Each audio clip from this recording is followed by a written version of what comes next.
गणतंत्र सम्मान अधिकार नारी मुक्ति को लेकर सीपीआईएम की तरफ से नेताजी मूर्ति के सामने केंद्र और राज्य सरकार की दुर्नीतियों के खिलाफ विरोध प्रदर्शन किया गया।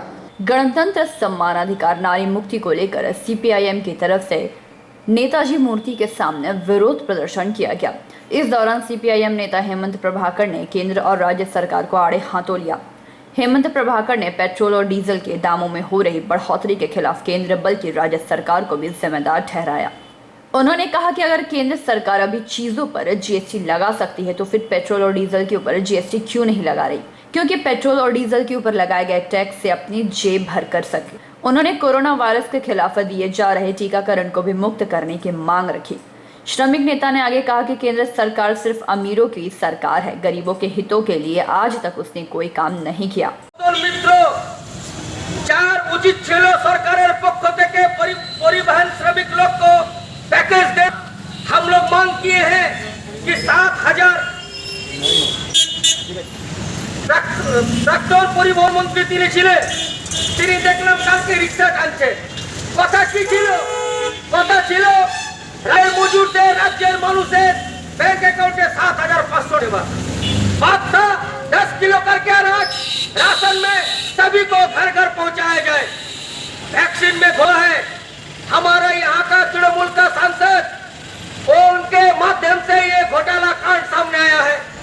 सोमवार को पूरा राज्य में प्रतिवाद होगा।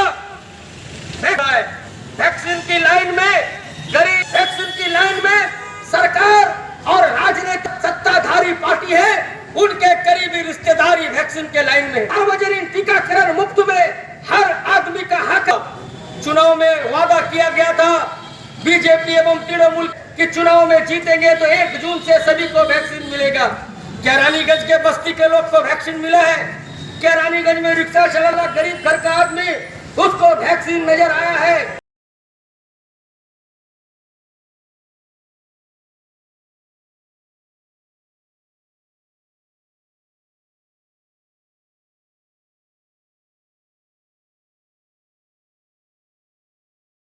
गरीब श्रमिक इस महामारी के दौर में भूखे मर रहे हैं तो फिर वैक्सीन के लिए पैसे कहां से लाएंगे?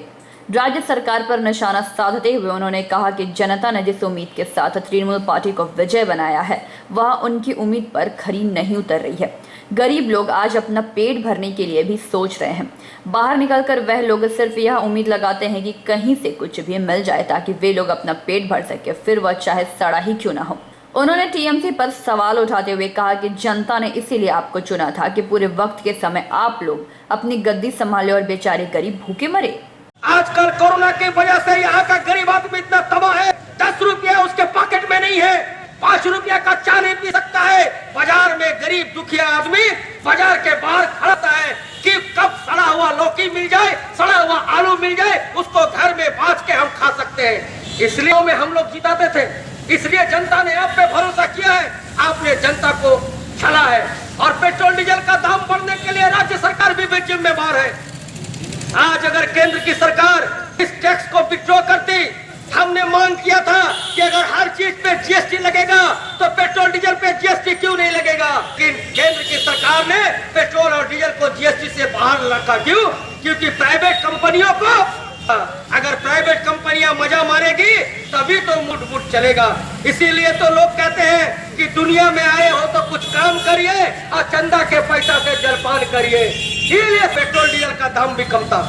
आज केंद्र सरकार जो टैक्स पेट्रोल डीजल पर लगाती है उसको अगर कम करती तो पेट्रोल डीजल का इतना दाम नहीं पड़ता। नाटक करती है, ये पता होना चाहिए। हम जब वाम फ्रंट सरकार में थे तो हमने वहां पे जो टैक्स था स्टेट का, महंगाई को था। यही नहीं, आज केरल की वाम फ्रंट सरकार पेट्रोल डीजल के टैक्स में छूट देकर प्राइस हाइक को कंट्रोल कर, पेट्रोल डीजल पर जो टैक्स लेती है उनको भी छूट देइए।